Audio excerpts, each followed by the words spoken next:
back here on the Sports Bash on 97.3 ESPN. Josh Hennig, Deshaun Hendricks, Hunter Birdie hanging out with you till 6 o'clock tonight, filling in for Mike Gill on the Sports Bash as he heads to Altoona, PA with his youth baseball team. Joining us now on the Boardwalk Honda hotline, though, live from Royal Portrush in Northern Ireland, Gil Capps from the Golf Channel. Gil, how you doing today? Man, Josh, the cat twice the mouse plays, huh? How are you today? I'm doing well, but I think I'm doing better, especially better than some of these guys. Before we get into specific guys, and I had Hunter criticizing me earlier for this. So, Gil, can you just give some clarity? I feel like this course has been way more challenging than a lot of people expected, because I'm seeing guys missing putts that I think are going to go in. I see them missing tee shots that I think are going to go a totally different direction. It really seems like watching this tournament the last 2 days that guys are struggling a lot more than maybe people expected. Well, I don't know that I agree with you on that, Josh. I think that the scoring, and especially today, the scoring was very good. And you had a wave. One of the things that makes this championship, the Open, different from most every other golf tournament is it's a full field event, 156 guys, and everyone tees off one tee. So play is going on from 6:30 in the morning, and it is still going on now, till 9 o'clock, sometimes after night. So that's 15 hours of golf that you've got. And with the weather conditions here, you can have guys get good breaks and bad breaks when weather's coming in and out. And what happened in the last 2 days is the players who went off late early, so basically what they split the field, so at halfway point of the field, then the second half of the field tees off early the next day.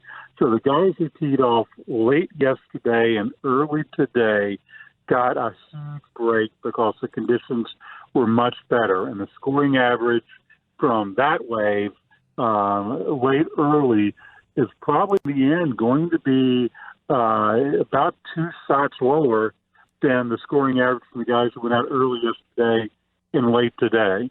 So a lot of the names of the top leaderboard we got now, J.B. Holmes, Tommy Fleetwood, Lee Westwood, Justin Rose, Brooks Koepka, those guys all got a break, whereas guys who didn't were kind of like Rory McIlroy, Francesco Molinari, Ricky Fowler, those guys who were playing here late this afternoon. Either the conditions this afternoon weren't totally bad, but this is a course, as with most courses nowadays, you got out some wind, you get out of the challenge for these guys. They're so good.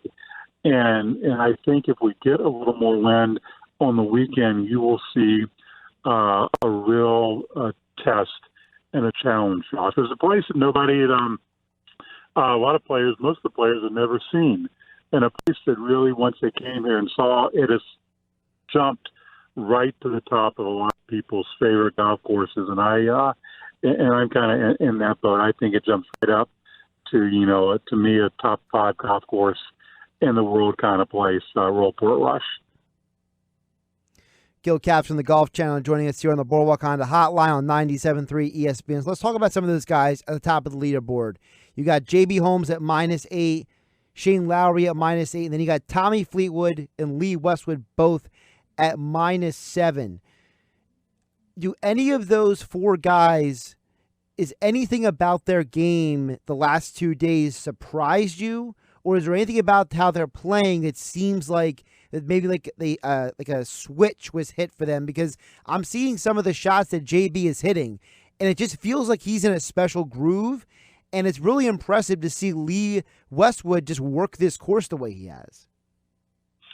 Well, the one thing in the common denominator this year, it seems like in majors, is ball striking and greens and regulation. It's been a year where that has paid dividends for the champions. So at the Masters, who led the field in greens and regulation? Tiger Woods. At the PGA, who led the greens and regulation? It was Brooks Koepka. Then again at the U.S. Open. The skeptical at regulation, but the guy who won, Dave Woodland, he was second. And that's kind of paid off here the first couple of rounds because you got guys, J.B. Holmes, Shane Lowry are right up there at the top of the greens regulation category. J.B. Holmes isn't a guy you really think of as being, a guy from Kentucky, plays a pretty American game, long hitter, but he's a really good ball striker. And he's proved that before. He finished third in the Open 3 years ago at Royal Troon with one of those little anomalies. Actually, he should have gotten some kind of trophy because he finished in third, but he was 11 shots behind Phil Mickelson, who was in second. That great duel at Mickelson-Cincinnati when they looked like they were playing an entirely different golf course. And the same goes with Fleetwood, who's a great ball striker, and Lee Westwood, who is a guy who's played in 81 major championships. Probably the guy, one of the top three guys all time who's never won a major. And now he's up there in age. He's 46. Seemed like maybe his best times had passed him up. But here he is this week playing well. He's been playing okay. And a lot of these major championships, you look at guys who, to me, who have been kind of playing okay. Maybe they've had a little run, but they kind of haven't peaked. And none of those guys you're talking about there really recently have peaked and have won. And those wins kind of take a lot out of people. To kind of mentally go through a week where you're at the top and then you win and all this stuff comes with it.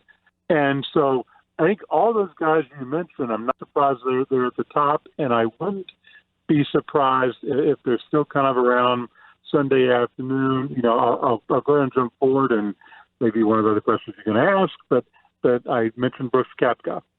There's a guy who has been winning, and there's a guy who a lot of eyes are going to be on tomorrow, who's sitting right there at 5 under par, only 3 off the lead, a guy who is possibly in line for an historic season, having finished tied for second, the Masters, won the PGA, second in the U.S. Open.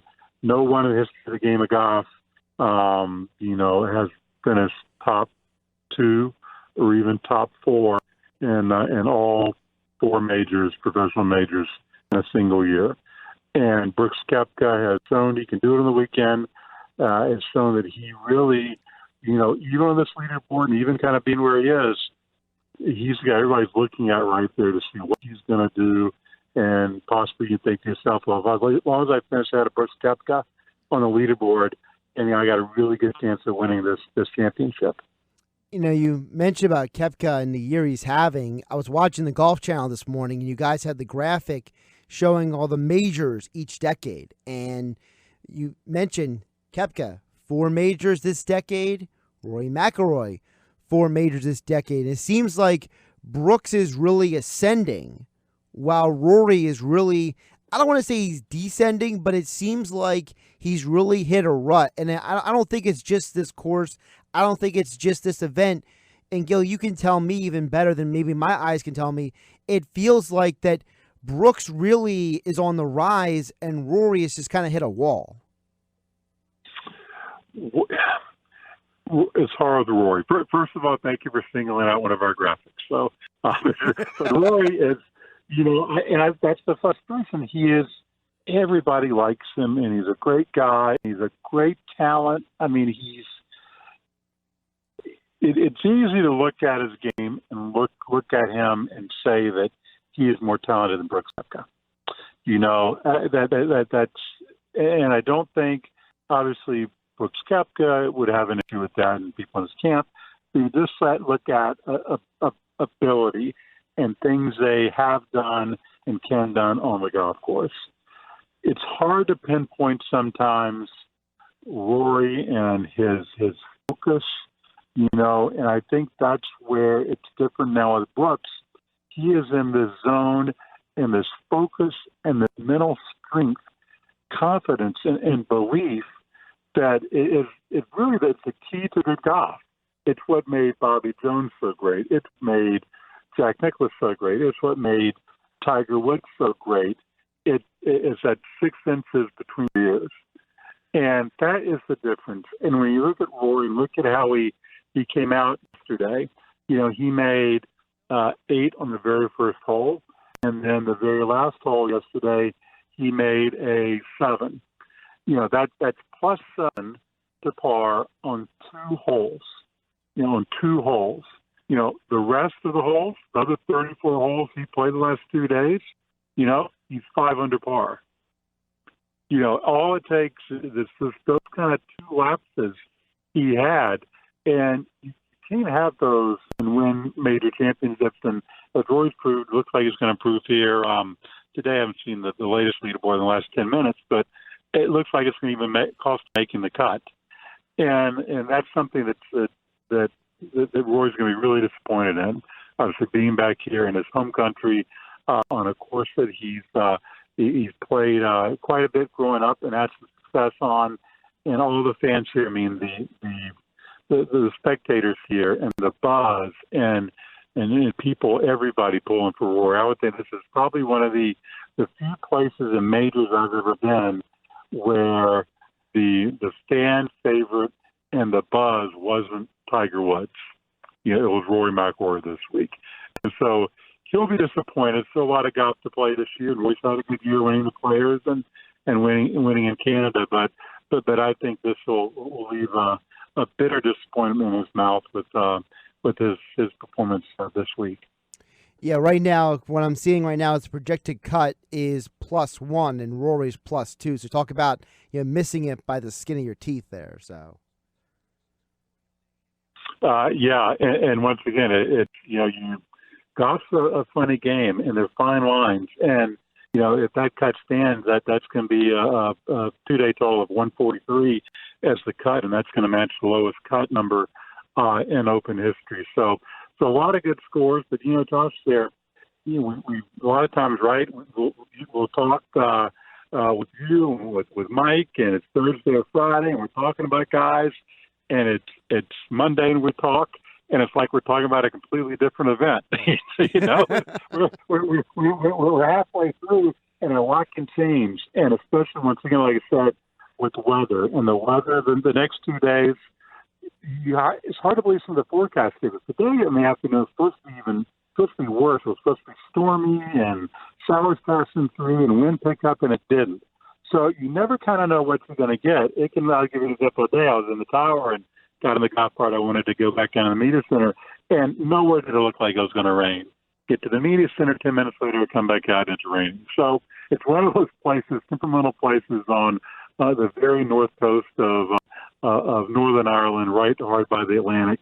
You got 31 guys right now who are within 6 shots of the lead. And that's how far back this last year Francesco Molinari was when he won.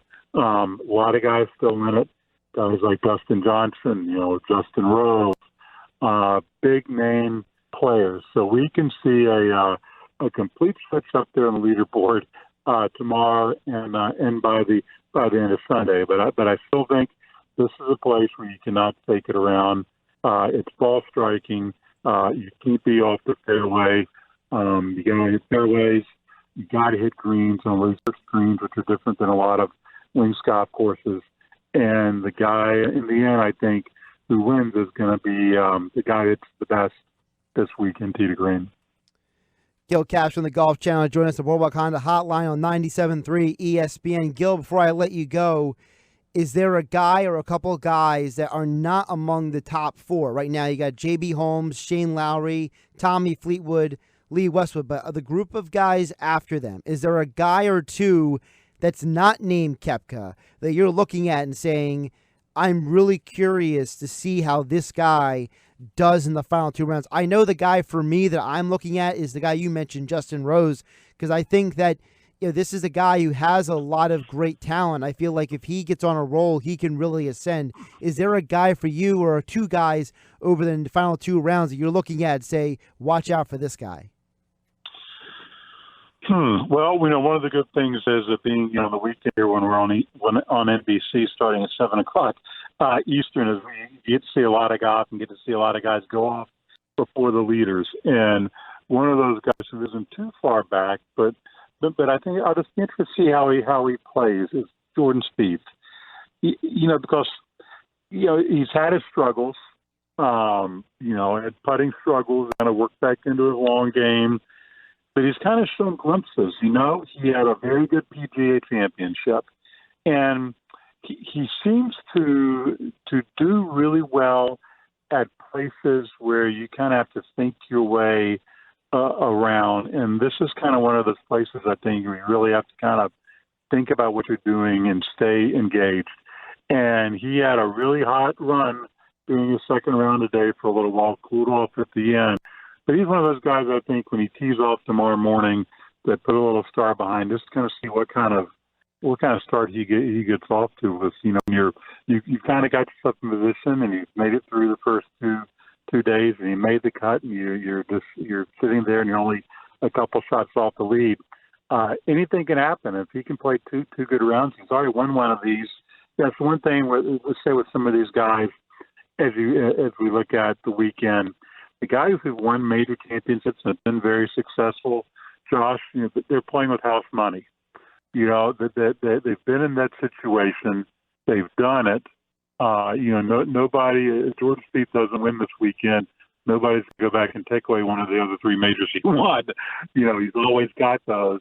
And I think that in some of these instances, in favor guys who've been there and done it, who don't really have anything to lose. And that's why I think, somebody like him, and I was with Koepka, Justin Rose, I'm certainly not a couple people who I'm not mentioning. Webb Simpson's a guy that's sitting back there that's former players and U.S. Open champion who I think that this course kind of can suit, because it's not necessarily a course where you have to be a bomber. You can get it out there, and as long as your irons are really good, and you're hitting these greens and not leaving yourself off in some of these nasty bunkers and some of these a lot of hollows around the greens, and you're always scrambling for par, you got a good chance.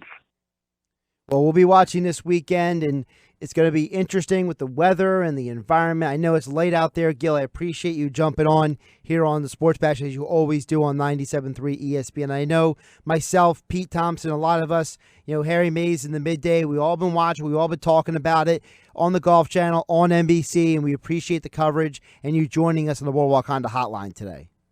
My pleasure, Josh. And it's a special, even if you're not a golf fan, of course, everybody listening to this is, I'm sure, a sports fan, but it's just a great travel log too, just to watch to see the sights here from Northern Ireland. It's a special place. If you ever want to bring over your clubs or just come over here and travel.